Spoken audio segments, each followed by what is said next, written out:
Good evening, everyone. It's lovely to see you all. Thank you for coming. I realise it's summertime and a lot of people are away, but thank you for coming along to hear our little presentation on Vincent Van Gogh, and I'm going to be helped by Chris and later by Brian. Any of you who were here for my talk on the Mona Lisa know I love to look at pictures that everybody thinks they know so well they can't be bothered looking at them again. And so I'm starting and finishing with the sunflowers, because I presume you all know this painting. Yes? Very well. Do you know this one? Do you know the difference? Do you know any of these? It takes quite a bit of research to work out and remember which is which, what order they came in, and which is where, most importantly. But these are all 7 versions of the sunflowers painted by Vincent van Gogh in one 6-month period in 1888 to 1889. And there are 7 versions, not all of which will be very familiar to you. So let's concentrate just for the moment on the most famous one, probably, the one in London's National Gallery. So the sunflower, or tournesol, it's called in French, and it has the botanical name Helianthus annuus, named after the Greek god of the sun, Helios. It's an annual plant, and it flowers from mid-June to mid-September. And Vincent, being an ardent student of nature, painted them at that period and at no other period. So these all date from August. The flowers are depicted in various stages of decomposition. There are buds and there are everything from full blooms to seed heads, as you can see, just as they were as he would have looked at them. This is also a common device in flower paintings called vanitas, to remind us of the brevity of life, ours as well as those of the sunflowers. They symbolize sunshine, but Vincent painted them indoors. You'll notice there's no shadows in these paintings. Some versions are painted on blue or turquoise backgrounds, and he uses the colour complementaries of yellow and blue to create this great contrast and vibrancy. Others, very experimentally, are painted yellow on yellow. And this is a very technically difficult and kind of counterintuitive device that was an invention of his own. In this version, the blue line, the presence of the blue is reduced to a line at the horizon line of the table against the wall, but it nevertheless performs a very important pictorial function, even that tiny line of blue. It's introducing that colour contrast. There's an inbuilt volatility and dynamism in the competition. Firstly, the flowers are squashed into this earthenware pot. It's called a pot à confit, and it would have been an ordinary domestic pot intended for food storage, a cheap item found in any French peasant kitchen. Actually, you couldn't fit 15 long-stemmed sunflowers into such a pot. It would be completely imbalanced. I know this because I potted 15 sunflowers earlier and had to cut the stems very, very short to get them into a nice arrangement. Now, to get over this imbalance in the picture, Vincent has divided the pot horizontally, and in the lower half he's put pale yellow against dark yellow. In the top half he's put dark yellow against pale yellow. This fixes it in position. And at the same time, there's an asymmetry in the tabletop. It's slightly higher on the left-hand side than it is on the right-hand side, and also the pot is very slightly closer to the right side of the canvas. So all of this gives it movement and volatility. And then the flowers are spaced. Again, I can say this from experience, for pictorial effect rather than reflecting how they would naturally have behaved in the vase. Sunflowers are notoriously difficult to arrange, as the flower arrangers among you will know. Vincent painted with a thick impasto. In other words, he applied the paint very, very thickly indeed. And you really need to see the paintings in reality to understand this, and it's worth the visit to Amsterdam. You will see as you're standing in front of them, the paint can be centimetres deep in parts. You can see where drips have fallen off as he was painting. Never can be shown in a flat reproduction. He typically used 10 tubes of paint for each painting. In September 1888 alone, he requested 83 tubes of paint to be sent from Paris. At the time, a tube of paint cost about the equivalent of a typical restaurant meal. So that'll tell you how expensive a project this was. He wanted 18 in chrome yellow, and that was a newly invented synthetic paint, and it had shades ranging from a pale lemon to a deep, almost orange. The colours have faded over time. These chrome yellows were unstable, and so gradually they have attained a greenish tinge. Vincent painted the first 4 sunflower paintings in 1 week, from Wednesday till Sunday, the 20th to the 24th of August, 1888. So much for pictorial analysis, but what was Vincent trying to do in these paintings? Perhaps to appreciate the level of his success, of his achievement, we need to understand the depths of his failures thus far. Vincent was a troubled soul, and much of his life had been spent in frustration and disappointment, and failure seemed to infect every area of his life, his work, his loves, his family. He was estranged from his birth family, other than his younger brother Theo, whose picture is here on the top right. Vincent is on the top left. And he sometimes kept touch with one of his sisters. His father, Theodorus, was a Dutch Reformed minister, and he and his wife, Anna, simply couldn't deal with Vincent's strange, erratic, and difficult behaviour. Theo worked for a commercial art gallery in Paris, selling old masters and impressionist paintings. And Vincent had worked at a branch of the same gallery in The Hague, getting the job through a family connection because he left school without achievement and very, very unhappy. He was later transferred to London and to Paris, but was eventually sacked from the job. He subsequently tried teaching, book selling, and most famously, you probably will have heard, preaching, to which he dedicated himself with extraordinary zeal. But he found study impossible. He just couldn't concentrate on study. And he failed to become a minister, but he became instead a missionary to a very poor part of Holland, the Borinage, to a poor mining community. He was compassionate and empathetic to an extreme. He over-identified with the misery of the miners, and he ministered to them with an overzealous devotion, amounting almost to a messianic complex, and this led to physical and mental collapse. He was also very famously unhappy in love. As a young man, he fell in love. That's the house in London on the bottom left that he lodged in London when he worked in the gallery. And he fell in love with the landlady's daughter, Eugenie Loyer, and she rejected him. Very often his attentions to women were met with rejection and shock and horror. That left him badly wounded. Then while living in The Hague, he lived with a prostitute that he rescued from the street, a woman named Sian Hornick. She inspired the drawing there on the bottom right entitled Sorrow. And this arrangement was completely unacceptable to his very religious family, including the ever-indulgent brother Theo. But the drawing does show us the depth of his empathy and compassion for the suffering of others.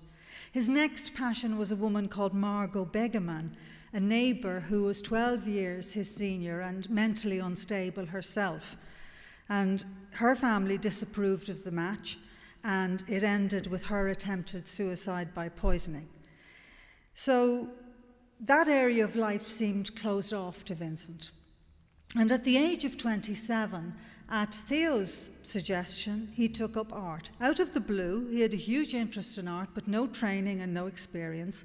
But Theo promised to support him financially while he trained and established himself. An extraordinarily generous offer from a younger brother who had to work hard to earn just an average, fairly modest wage.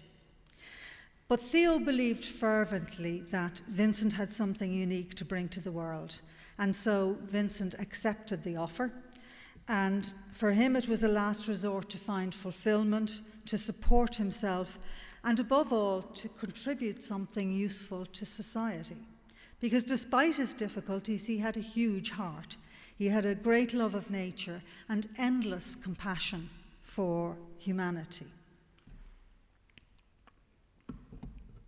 He studied very briefly at the Brussels Academy of Art and spent a few weeks in The Hague with the artist Anton Mauve, who was a distant relation by marriage.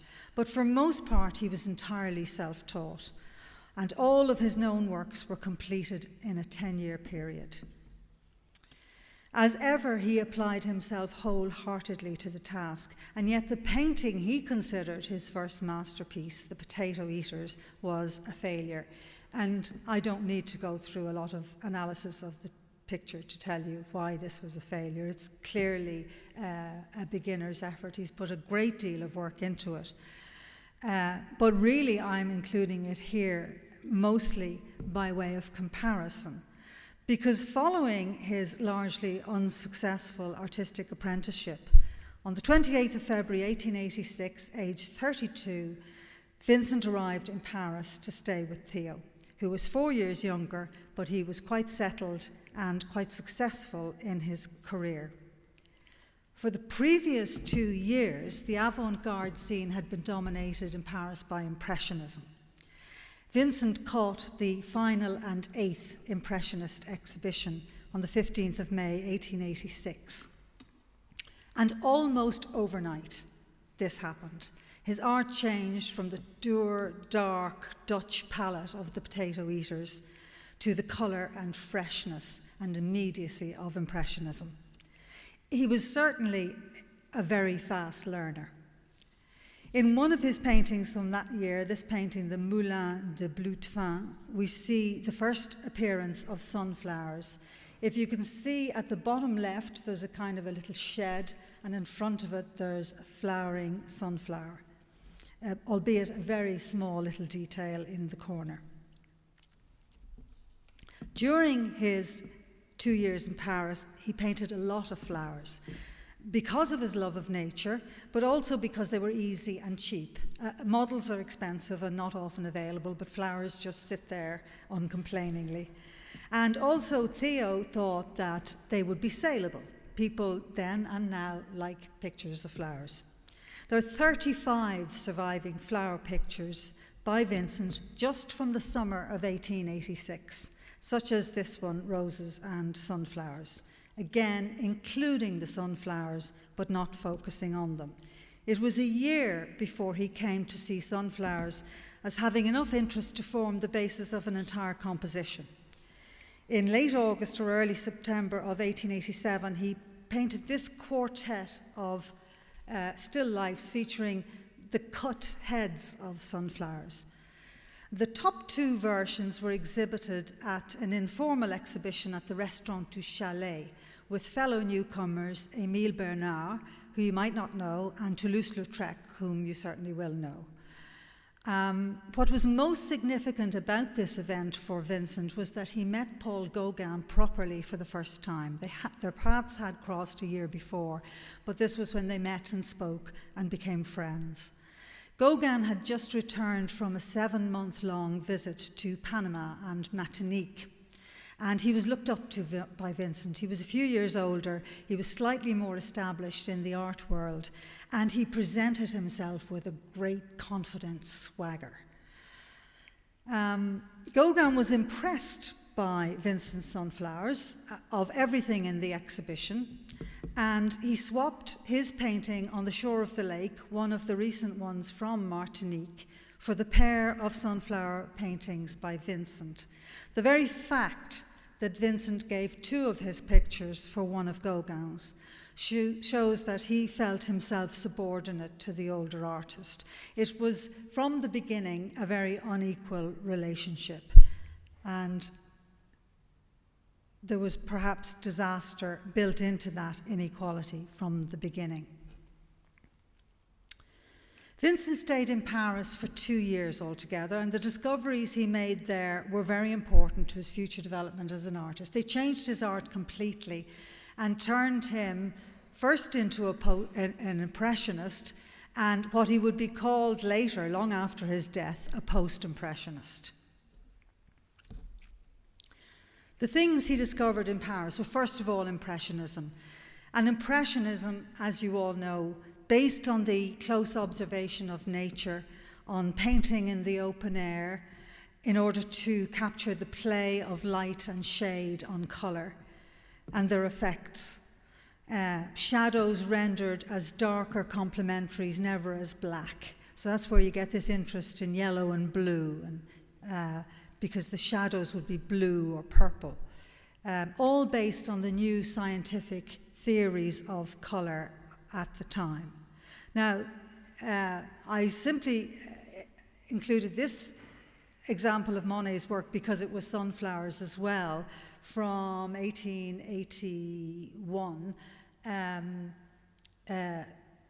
just a few years before Vincent would do his. But it's a typically Impressionist work. And Monet, of course, was one of the leaders of Impressionism, very well established by this stage, and Vincent would have looked up to him enormously. The one on the right, Adolphe Monticelli, this is included because Vincent most certainly knew this painting. He owned it. He and Theo owned this painting, and it hung in their apartment in the Rue Le Pic in Paris. The second great thing he learned in Paris was about the art of Japan.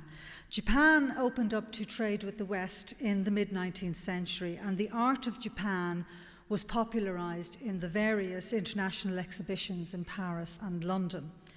And Japan had a great printmaking tradition, and these were collected by Impressionist artists who were interested in their very distinctive aesthetic.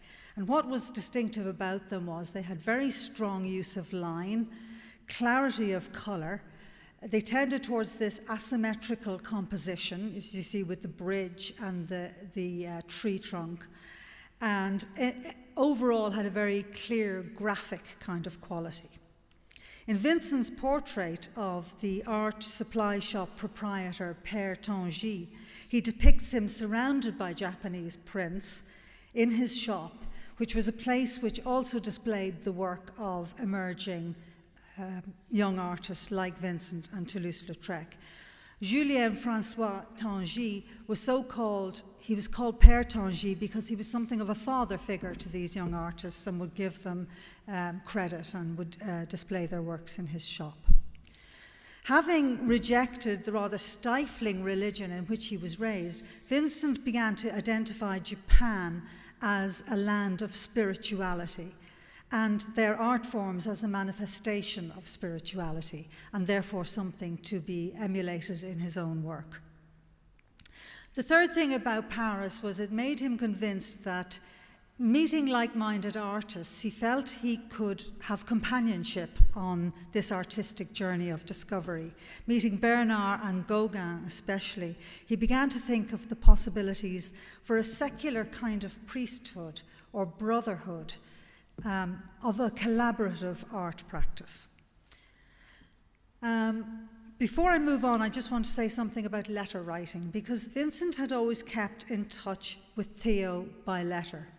But in Paris, living together, of course, they had no need to write. But once he left Paris, Vincent wrote obsessively, often daily, sometimes twice daily, to his brother. And he documented his life and his art to Theo in forensic detail, often including little sketches of the paintings he was working on. And this is a very important thing to remember, because we think of Vincent painting very quickly, and he did. But the ideas were worked out in his mind, and you can see when you see some of the sketches how well worked out they were before he put the paint on the canvas. And all of it was discussed and worked out with Theo, who he saw as his collaborator. There are 902 surviving letters by Vincent, and 819 of them are to Theo. It is thought that there were probably more than 2,000 letters originally. In 1888, almost as suddenly as he had arrived in Paris, Vincent departed for the south, probably intending to go to Marseille because Adolphe Monticelli, the painter of the flowers I've just shown you, was a Marseillaise, and he had just died, and he was a great hero of Vincent's. But he landed instead in the Provençal town of Arles. He was seeking the sun and the warmth of the south, which he believed would further his experimentation in colour. And ultimately his aim was to establish what he called a studio of the south, following up on his idea of a brotherhood of artists living and working in community, Japanese style. He rationalised this dream in letters as a way of cutting costs, saving money, and sharing ideas, but it was much more than that to him. It was a desperate longing for companionship and support, a way to make another kind of family. He arrived in spring, and he painted the first thing he saw, fruit trees in blossom, and he painted them over and over and over and over and over again. This was his first real attempt to, what I call, own the motif, to really dominate it, to paint it so often that he could paint it without thinking about it. His first artistic obsession. Life was hard, but then Vincent's life had always been hard. But eventually he found himself a place to call home. He wrote to Theo.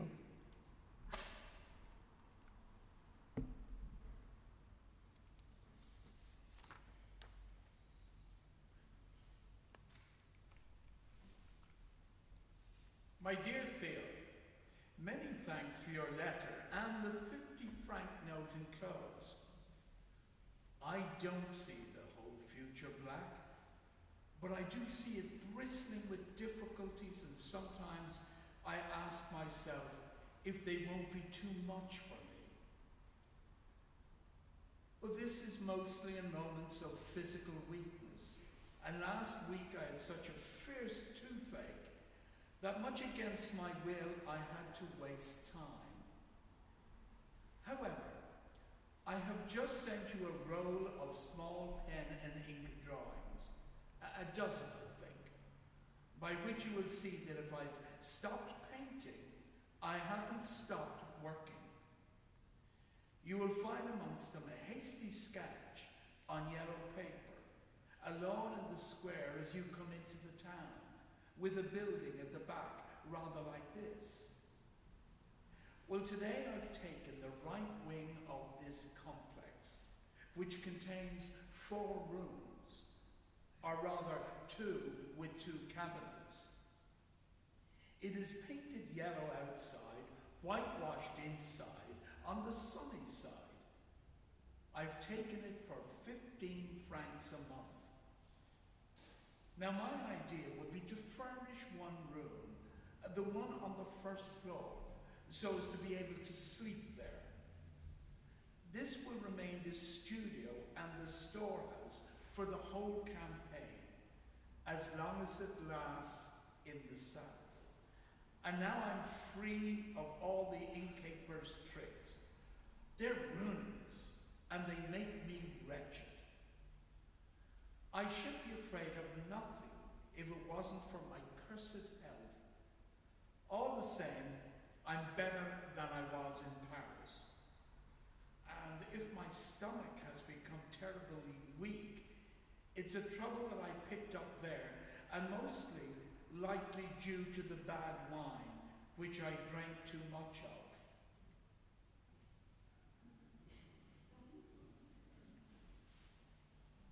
The wine is just as bad here, but I drink very little of it. And so it comes about that by eating hardly any solid food and hardly drinking, I'm pretty weak. But my blood is getting healthier instead of getting poisoned. Once again, it's patience I need to see me through, and perseverance. A good handshake to you. I wish you a year as sunny as today is here. Ever yours, Vincent. P.S. If you send me 100 francs next time, I could sleep this very week at the studio. I will write you what arrangement the furniture dealers are willing to make. The following month he moved into the studio, but it was 5 months before he actually slept there. Now that he had his Studio of the South, he was more anxious than ever to establish the Brotherhood of Painters. Gauguin was by now living in Pont-Aven in Normandy with Bernard and a group of other artists. He had written to Theo in May asking for help. He had been living on credit at the inn at Pont-Aven for 2 months and could not pay his debt. Theo, of course, was already stretched in supporting Vincent and feeling the pressure of his own work. But he had been left some money by an uncle, and he set some of this aside to Vincent to further his idea of a Studio of the South. The idea hatched between the brothers was that if Gauguin joined Vincent in Arles, Theo could increase the allowance he sent, but in return they would regularly send him paintings that he could sell in the Paris gallery. The uncertainty was, would he ever be able to sell any of their paintings? Vincent wrote to Gauguin. My dear comrade Gauguin, I wanted to let you know that I've just rented a 4-room house here in Arles, and it would seem to me that if I could find another painter inclined to work in the South, and who, like myself, would be sufficiently absorbed in his work to be able to resign himself to be living like a monk who goes to the brothel only once a fortnight, who for the rest is tied up in his work and not very willing to waste his time. It might be a good job. Being all alone, I'm suffering a little under the isolation. So I've often thought of telling you so frankly. You know that my brother and I greatly appreciate your painting, and that we are most anxious to see you quietly settle down.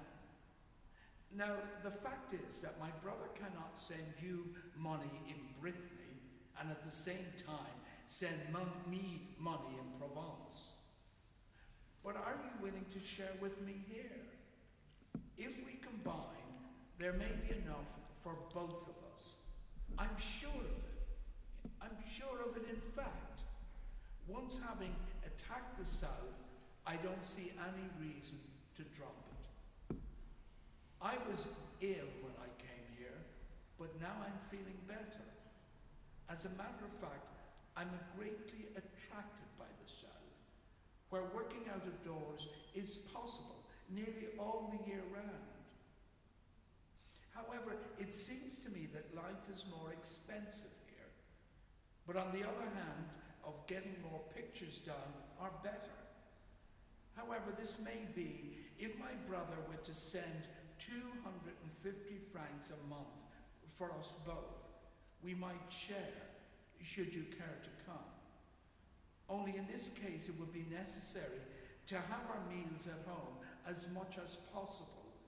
We might engage some kind of charwoman for a few hours a day, so to avoid all the expenses of going to the inn. As you would give my brother 1 picture a month, you could do what you like with the rest of your work. We have thought it over carefully. It seems to me that what your help requires above all is quiet.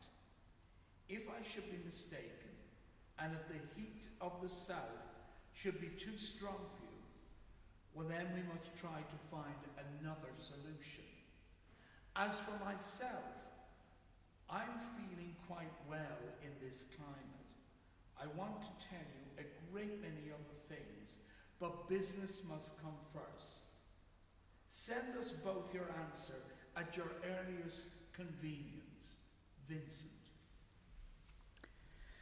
Gauguin replied, agreeing to the arrangement. In fact, he had very little choice. However, there followed many delays and excuses, and it's clear that he was never fully committed to working closely with Vincent. For Gauguin, the motive for going south was always mainly financial.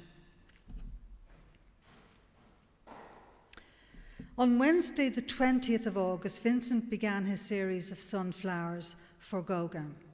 He found them in the garden of the local bathhouse, and he had to work inside anyway, as he was confined to the studio by the terrible wind, the Mistral, that sweeps down through Provence. He wrote to Theo, "My dear Theo, I write in great haste to tell you that I've had a note from Gauguin saying that he has not written much, but he is quite ready to come south as soon as the opportunity arises. I'm hard at it, painting with the enthusiasm of a Marseillais eating boule à basset, which won't surprise you when you know that what I'm at is painting of some big sunflowers. I have 3 canvases going. First, 3 huge sunflowers in a green vase with a light background. Second, 3 sunflowers, one gone to seed, having lost its petals, and one a bud against a royal blue background. And third, 12 flowers and buds in a yellow vase. The last one is therefore light on light, and I hope it will be the best. Probably I shall not stop at that. Now that I hope to live with Gauguin in a studio of our own, I want to make decorations for the studio. Nothing but big flowers. Next door to your shop in the restaurant, you know, there is a lovely decoration of flowers. I always remember the big sunflowers in the window there. If I carry out this idea, there will be dozen panels, so the whole thing will be a symphony in blue and yellow. I am working at it every morning from sunrise on, for the flowers fade so soon. And the thing to do is the whole one in one good rush. I'm beginning to like the South more and more. I have heaps of ideas for new canvases. A handshake. I must get back to work. Ever yours, Vincent. He had finished all 4 paintings by Sunday, the 24th of August. He wrote again to Theo. My dear Theo, many thanks for your letter and the 50-franc note it contained. The sunflowers are getting on.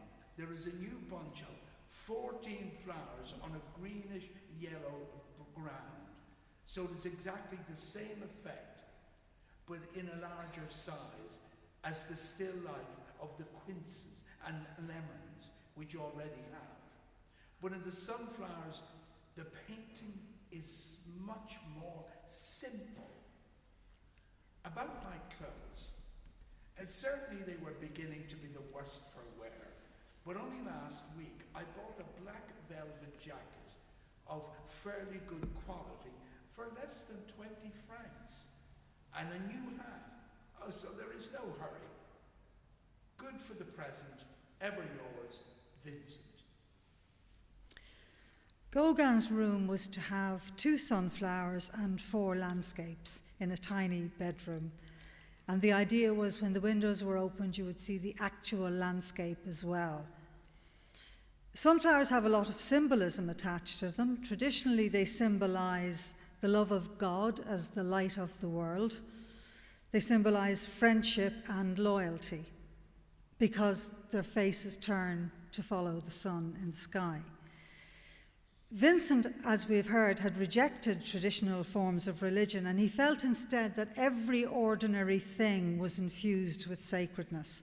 That's why he painted boots and crabs and ordinary things, including sunflowers. But above all, for him, they symbolized friendship and gratitude. By October, Gauguin had still not arrived, but Vincent's enthusiasm was undimmed, and he was busy preparing the Yellow House, rather overdoing, I think, the preparing of the Yellow House for the arrival of his friend. He wrote to Theo. My dear Theo, well now, yesterday I was busy furnishing the house, just as the postman and his wife told me. The 2 beds, to be really substantial, will come to 150 francs apiece. I found everything they told me about the prices was true. So I had to change my tack, and this is what I have done.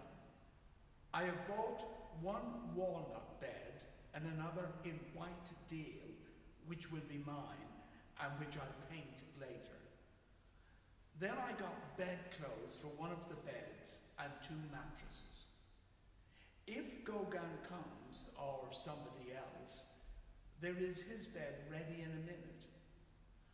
I wanted to arrange the house from the start, not for myself only, but so as to be able to put someone else up too. Naturally, this has swallowed up the greater part of the money. With the rest, I've bought 13 chairs, a mirror, and some small necessities. Altogether, it means that next week already I shall be able to go and live there. For a visitor, there will be the prettier room upstairs, which I shall try to make as much as possible like the boudoir of a really artistic woman. Then there will be my own bedroom, which I want extremely simple, but with large, solid furniture, the bed, chairs and table, all in white deal. Downstairs will be the studio and another room. A studio too, but at the same time, a kitchen. Some day or other, you shall have a picture of the little house, itself in bright sunshine, or else with the window lit up and a starry sky. The room Gauguin will have, if he comes, will have white walls with a decoration of great yellow sunflowers. In the morning, when you open the window, you see the green of the gardens and the rising sun and the road into the town. But you will see these great pictures of the sunflowers, 12 or 14 to the bunch, crammed into this tiny boudoir with its pretty bed and everything else dainty. It will not be commonplace. I have kept 50 francs for the week, so there have been 250 for the furnishing already. But at the same time, I shall recovering them, carrying on like this. And now you can tell yourself that you have sort of a country house, though unfortunately rather far away. But it would cease to be very, very far if there were a permanent exhibition in Marseille. Perhaps in a year's time we shall see that. With a handshake, yours ever, Vincent. To celebrate the idea of working collaboratively together, Vincent, Émile Bernard and Gauguin agreed to an exchange of self-portraits. Meanwhile, Theo had very good news for Gauguin. He had managed to sell one of his paintings in Paris, and for a very decent price. Vincent wrote to Theo. My dear Theo, many thanks for your letter. How glad I am for Gauguin. I shall not try to find words to tell you. Let's be of good heart. I have just received the portrait of Gauguin by himself and the portrait of Bernard by Bernard.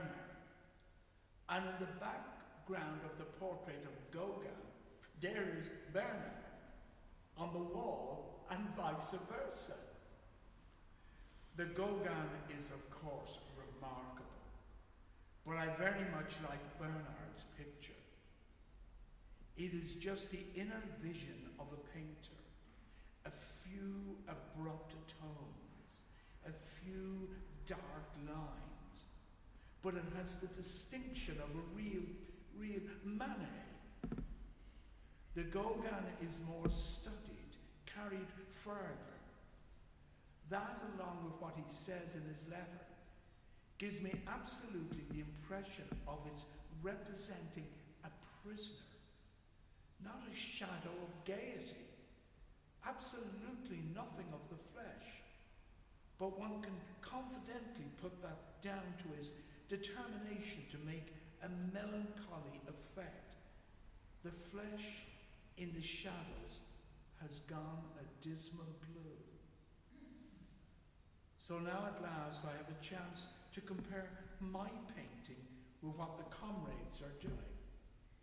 My portrait, which I'm sending to Gauguin in exchange, holds its own. I'm sure of that. I have written to Gauguin in reply to his letter that if I might be allowed to stress my own personality in a portrait, I had done so in trying to convey in my portrait not only myself, but an impressionist in general. I connived at as a portrait of a bonze, a simple worshipper of the eternal Buddha. And when I put Gauguin's conception and my own side by side, mine is as grave but less despairing. What Gauguin's portrait says to me before all things is that he must not go on like this.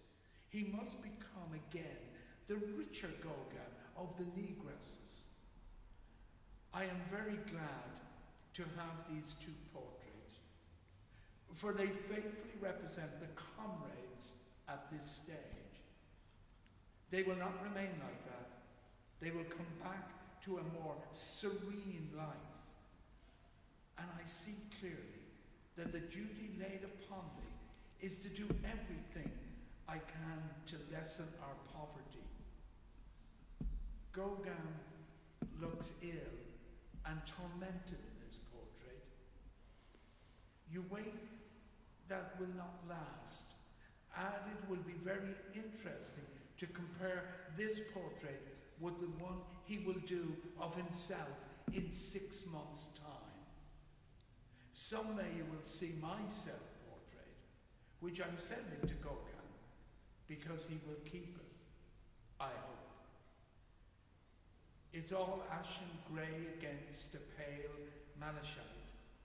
The clothes are this brown coat with a blue border, but I've exaggerated the brown into purple, and the width of the blue borders.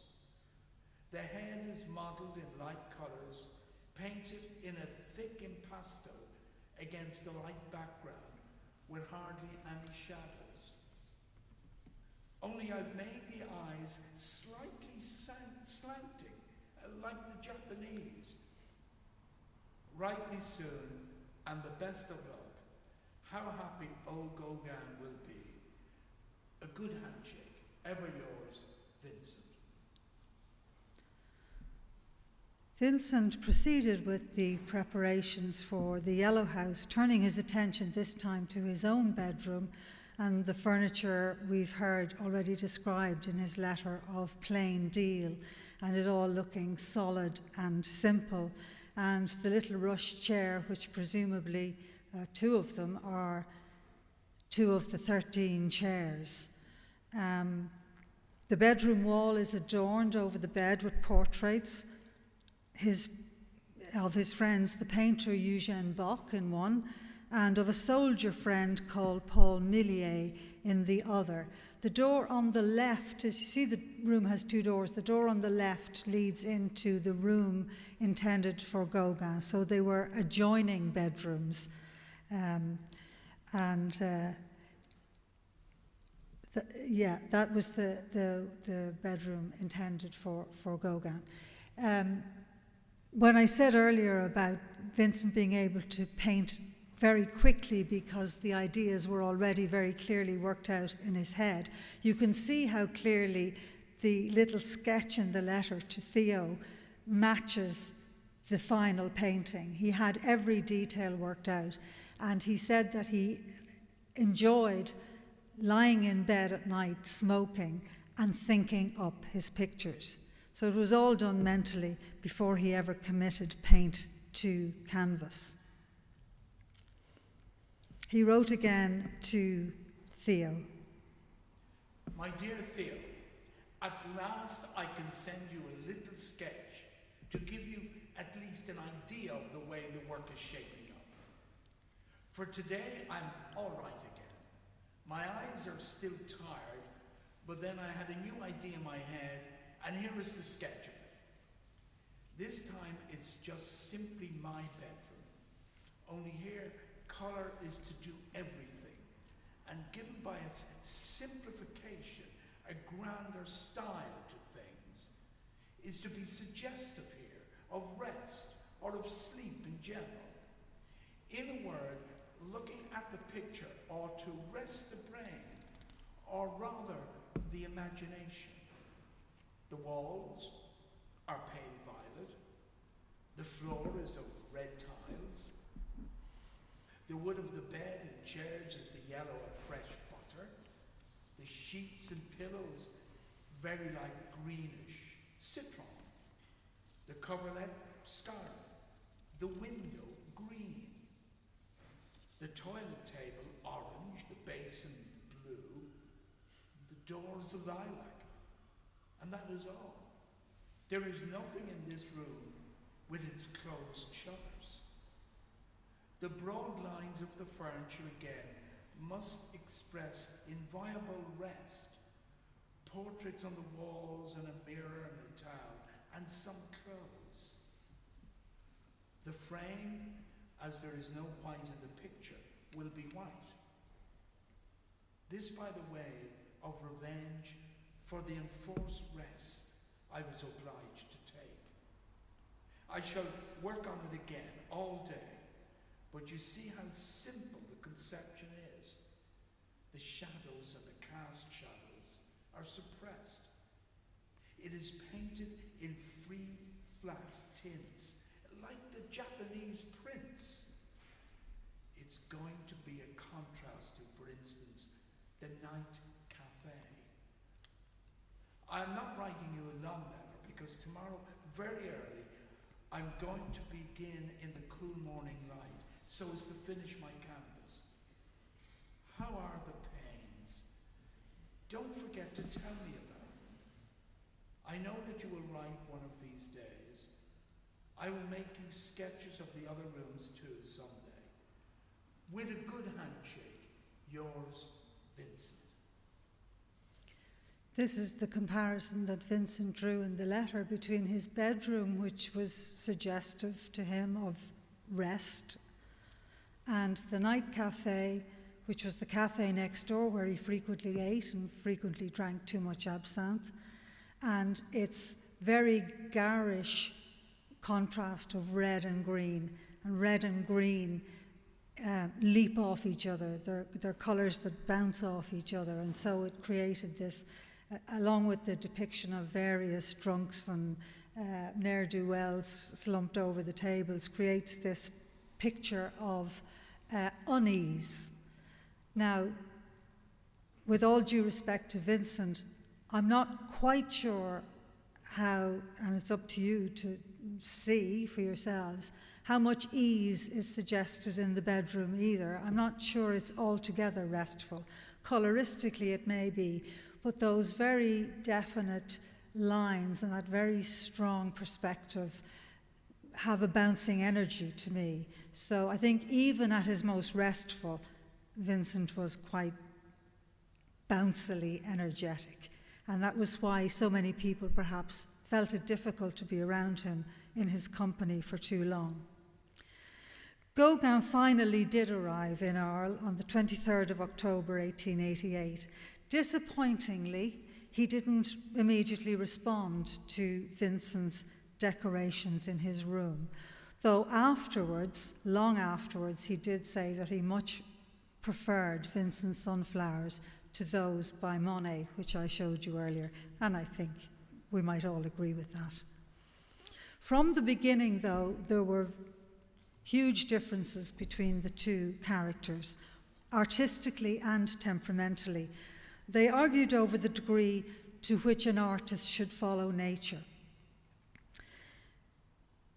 Vincent, like the Impressionists before him, liked to look at his subject, whether it was a person, a place, or a thing, or a flower, and paint it directly.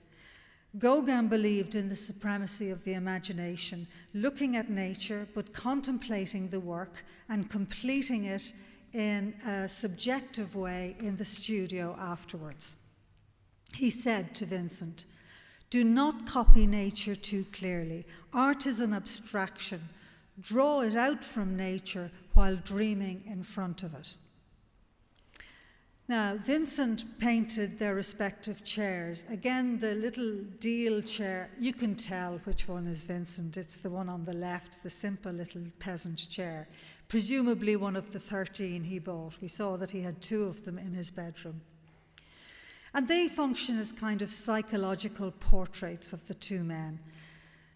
Vincent's chair is a cheap deal with a wicker seat. It's set in the kitchen.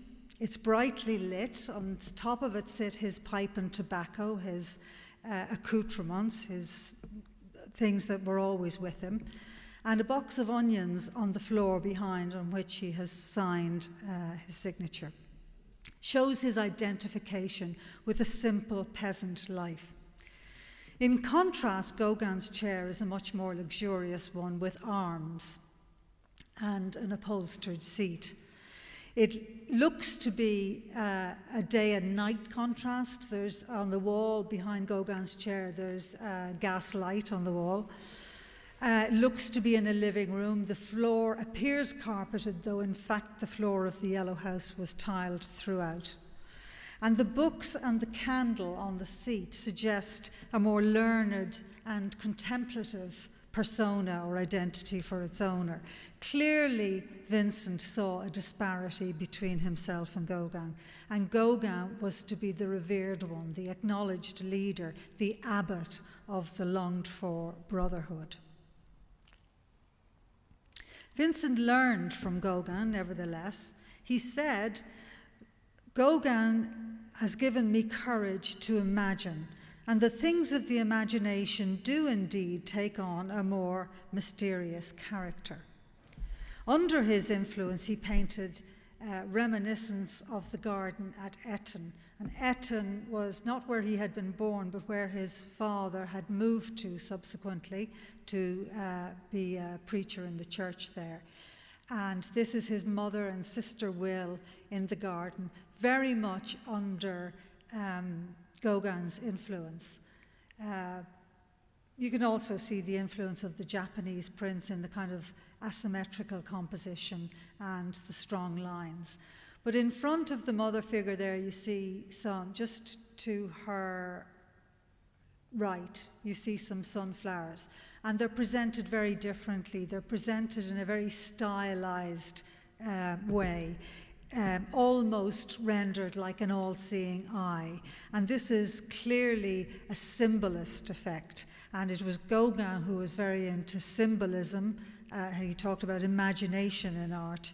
And so this, you can see, is something that Vincent is absorbing from Gauguin's influence. So they're working together. Vincent is taking on board some of the things Gauguin is saying to him, but he is nevertheless agitated. He wrote again to Theo. "My dear Theo, thank you for your kind letter, also for the 100-franc note it contained. Our days pass in working all the time. In the evening we are dead beat and go off to the cafe, and after that early to bed. Such is our life. Of course, it's winter here now with us too, though it's still very fine from time to time. But I do not dislike trying to work from imagination, since that allows me to stay in. It does not worry me to work in the heat of a stove, but cold does not suit me, as you know. Only I've spoiled that thing that I did of the garden at Nunon, and I think that you also need practice for work from the imagination. But I have made portraits of a whole family, that of the postman, whose head I had done previously, the man, his wife, the baby, the little boy, and the son of 16. All characters, all French, though the first has the look of a Russian. Size 15 canvases. You know how I feel about this, how I feel in my element, and that it consoles me up to a certain point for not being a doctor. I hope to get on with this and to be able to get more careful posing paid for by portraits. And if I manage to do the whole family better still, at least I shall have done something to my liking and something individual. If we can stand the siege, victory will come to us one day, in spite of us not being among the people who are talked about. It's rather a case that makes you think of the proverb, joy in public, sorrow at home. What can you expect?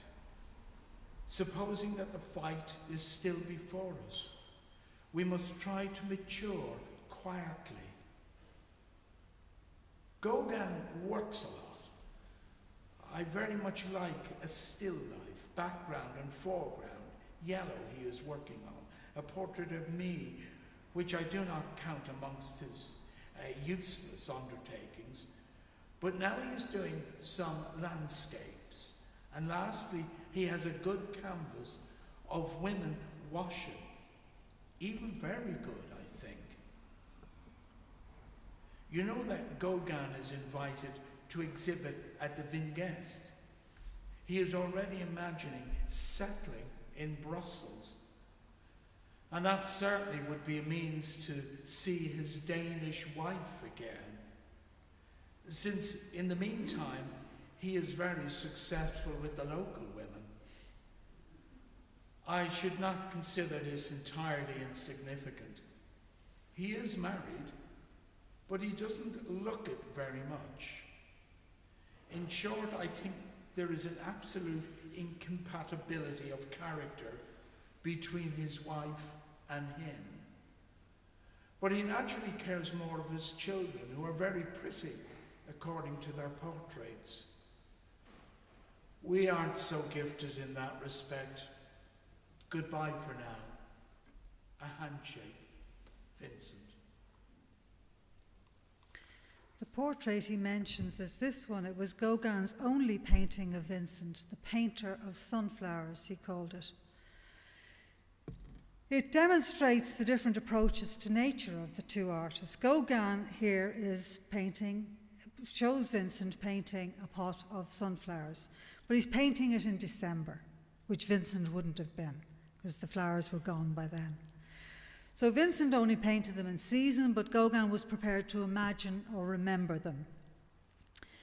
And we see also his sort of rather symbolist, stylized representation of the sunflowers as well. Theo, though, called this painting masterly and said it captured Vincent's inner being. Vincent said, "It is certainly me, but it's me gone mad." Gauguin worked on this while Vincent was working on the two chair paintings. And the painting in the background behind Vincent is one of Gauguin's landscapes. The pot that the sunflowers are in is one he made himself. He was a gifted ceramicist. And we see just the seat of Vincent's chair with its rush seat. Not, you would have thought, a very balanced surface on which to place a pot of sunflowers. Perhaps a premonition of events to come. Vincent also painted Gauguin as he was painting a still life that contained an orange pumpkin, some apples, and white linen on a yellow backing. Now, this picture is lost, but this is a fragment of it in the centre here. Called Little Cat. It's just a small piece of that canvas. What's important about it is this. It has always been thought that the influence was all from Gauguin to Vincent. But here it shows that in this picture, with the cat and the pumpkin, Gauguin was painting yellow on yellow, which is all Vincent's invention. So it's clarification that there was influence going in both directions, and that while Gauguin's was the dominant personality, his ideas were taking on Vincent's as well. Vincent wrote to Theo. My dear Theo, thank you for your letter and the 100-franc note enclosed. Send whatever is in your way back to me here, for the good reason that all those things I've done from nature are chestnuts pulled out of the fire. Gauguin, in spite of himself and in spite of me, has more or less proved to me that it is time I was varying my work a little. I'm beginning to compose from memory, and all my studies will still be useful for that sort of work, recalling to me things I have seen.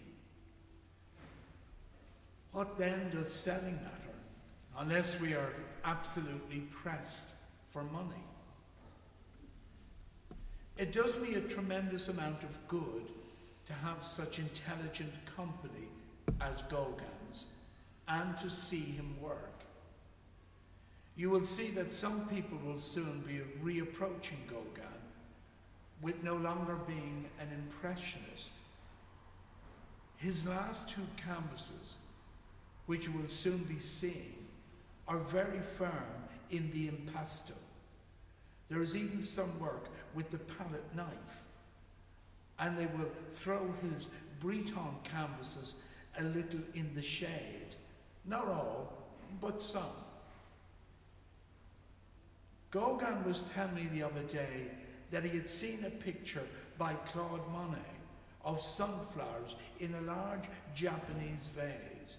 Very fine, but he likes mine better. I don't agree, only don't think I am weakening. If by the time I am 40 I've done a picture of figures like the sunflowers Gauguin was speaking of, I shall have a position in art equal to that of anyone, no matter who, so perseverance. Meanwhile, I can at all events tell you that the last two studies are odd enough. Size 30 canvases. A wooden rush-bottomed chair, all yellow on red tiles against a wall. Then Gauguin's armchair, red and green night effect, walls and floor red and green again. And on the seat, two novels and a candle. One thin canvas with a thick impasto. Goodbye again, and thank you for all you do for me. Ever yours, Vincent. Tensions were rising, and after 2 months together, cooped up in a tiny space, the inevitable disaster occurred. And as usual, Vincent wrote to Theo on December 23rd. My dear Theo, thank you very much for your letter and the 100 francs note enclosed, and also for the 50-franc money order. I think myself that Gauguin was a little out of sorts with the good town of Arles, the little yellow house where we work, and especially with me. As a matter of fact, there are bound to be grave difficulties to overcome here too, for him as well as for me. But these difficulties are more within ourselves than outside. Altogether, I think that he will definitely go, or else he will definitely stay. I told him to think it over and make his calculations all over again before doing anything. Gauguin is very powerful, strongly creative. But just because of that, he must have peace. Will he find it anywhere if he does not find it here? I'm waiting for him to make a decision with absolute sincerity. A good handshake, Vincent. That same day, Gauguin stormed out after a violent row. Vincent followed him and pulled a knife in the street, at which Gauguin fled and spent the night in a hotel. Vincent went home and cut a lump of his ear, quite a sizable lump of his ear, went and presented it to a woman in a brothel and returned home. He was found bleeding profusely and taken to hospital. Gauguin returned the next morning to discover what had happened and telegraphed Theo in Paris immediately, who came the next day, Christmas Day. And after spending Christmas with Vincent, Theo and Gauguin returned to Paris together. What the two artists rowed about is unknown, beyond their general disaffection with each other and with the entire state of affairs in which they found themselves. But recent research has discovered a clue to Vincent's mindset in this painting, Still Life with Onions. And you can see it has characteristics of some of the earlier pictures. It has the candle and candlestick from Gauguin's chair. It has the pipe and tobacco. It has a bottle of alcohol, letters and books. But the letter has recently been identified. And of course, this is the joy of technology. They have absolutely been able to recognize the writing as Theo's and read the postmarks. So they know that this was sent on a specific date by Theo, and it arrived on the 23rd of December and at the Arles post office.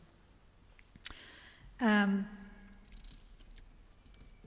it, Theo told Vincent about his engagement to Jo Bonger, who was a woman he had known previously, but he re-met on the 10th of December, and they became engaged within just a few days.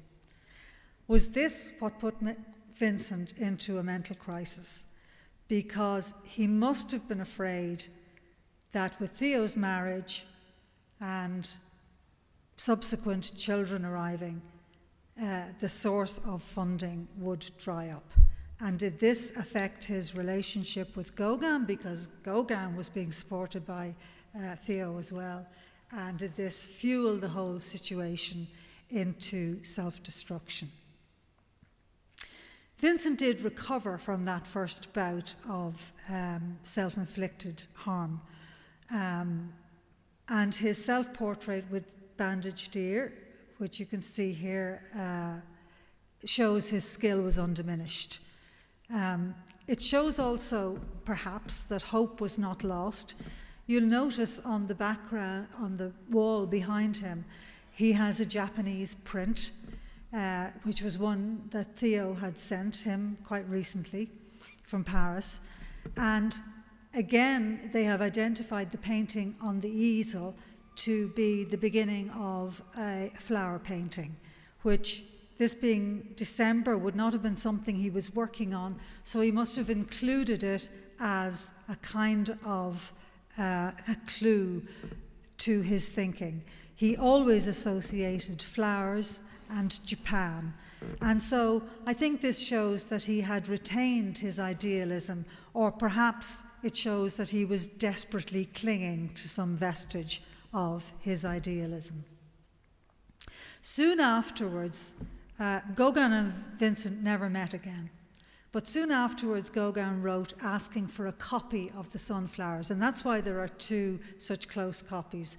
The one on the left is the National Gallery London one. The one on the right is the Van Gogh Museum Amsterdam one. And that was done as copy is what we call them now, but Vincent called them repetitions. He said they were not identical but equivalent. He was reworking the theme rather than doing an absolute copy. While he was working on these repetitions, Vincent was also working on another portrait of the postman's wife. Now, with all these letters, it's not hard to understand why the postman was such a close friend and why all of his family would model for Vincent. And this is Augustine Rollin, and he called it La Berceuse, which means the cradle rocker. She has a 6-month-old baby, and the rope that she holds in her hand is attached to the cradle that she's rocking. He had begun the painting before the disaster with the row with Gauguin and the cutting of the ear, and he returned to it now with a new idea of how to exhibit it, flanked by the two sunflower paintings. And this would make, you can see his drawing in the letter to Theo showing his idea outlined, and this would make a kind of a votive image. It would make of her a secular Madonna. He made a copy of the portrait to go with the copy of the sunflower. So he had this trilogy in duplicate, one of which was meant as a gift to Gauguin, though he never received it. This arrangement is essentially Vincent's artistic and spiritual manifesto. The mother rocking the cradle symbolizes care and nurture or human love. The sunflowers symbolize light and divine love, and the whole encapsulates his idea of art as consolation, which came to him to replace the orthodox ideas about God and religion in which he was raised. More mental problems followed for Vincent, and he was in hospital again for half of the following year. Theo married Jo Bonger in April 1889, and Vincent moved to the asylum at Saint-Rémy-de-Provence, north of Arles, and most of his paintings went at that stage to Theo in Paris, including all of the sunflowers. On the 31st of January 1890, Theo's son was born, and he called him Vincent, after his uncle, and Vincent sent him this blossoming almond tree as his birth gift. After suffering a further breakdown, Vincent moved to Auvers-sur-Oise near Paris under the supervision of Dr. Paul Gachet, and there in July 1890 he took his own life. He was 37 years of age. Theo died just 6 months later, and they were laid to rest side by side in Auvers. It seems like a terribly tragic tale, and it seems like that feeling of failure followed him right to the end. And in his lifetime, he did fail to achieve his aim. He only ever sold one painting. He never found lasting love. He remained socially marginalized. His attempt to found a studio of the South ended in disaster. He did, one has to admit, have Brotherhood. In fact, he had the most loving and loyal brother that anybody could ever wish to have in Theo. But today we recognize his success, and I don't mean the record prices for the work. That's completely incidental to the man and the work. But he is one of the most loved artists worldwide, and his sunflowers of his paintings are some of the most loved images. Figures that visit the various galleries today where the different versions are housed amount to 8 million every year. And many of those visit the museum shop and buy a postcard. Now, I started by saying, is this image too recognizable? Is it too familiar? Is it too ubiquitous? In one sense it is. I have it as my phone saver. I have it on table mats. I'm wearing it in my scarf. It's everywhere.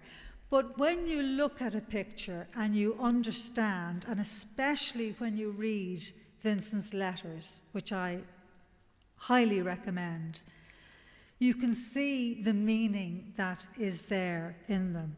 And yes, it is a cheap postcard from a museum shop for many people, but that is exactly what he would have loved.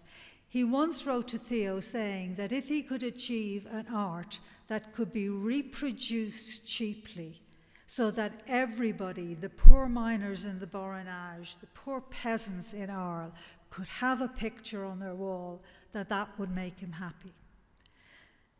Vincent once said proudly, "The sunflowers are mine," and he gave them to us. I'll finish there. Thank you to Chris / Vincent. But I have a treat for you before we leave. I would like you to come and have a glass of wine with us before you go. If you have enjoyed the talk, there's a donation box at the back, and we would be grateful for any donations for the church. And now Brian is going to sing us out with a song not about sunflowers, but about a starry night. Thank you.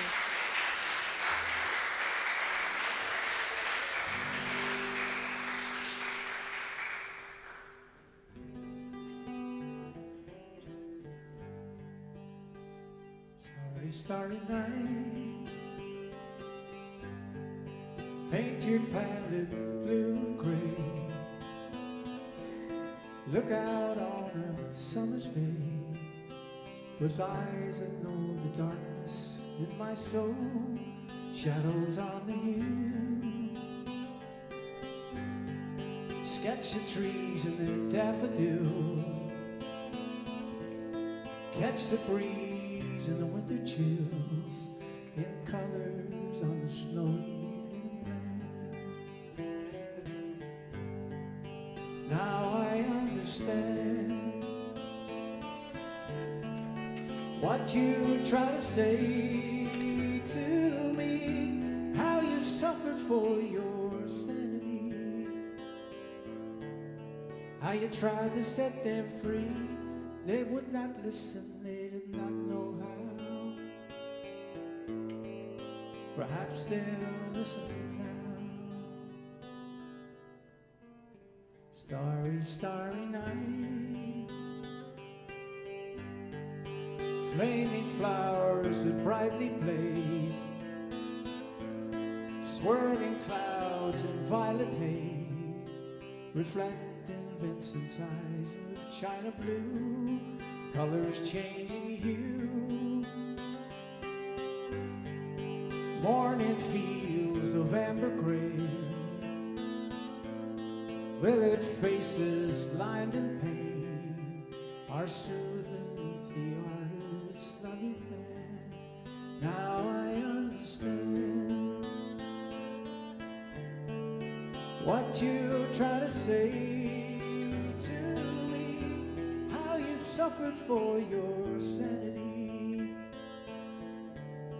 how you tried to set them free. They would not listen, they did not know how. Perhaps they'll listen now, for they could not love you. Still your love was true.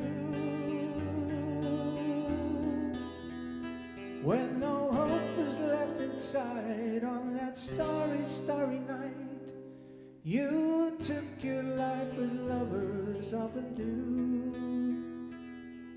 For I could have told you, Vincent, this world was never meant for one as beautiful as you. Starry, starry night, portraits hung on empty halls, famous heads on nameless walls, with eyes that watch the world can't forget, like the strangers that you met. The ragged man in ragged clothes,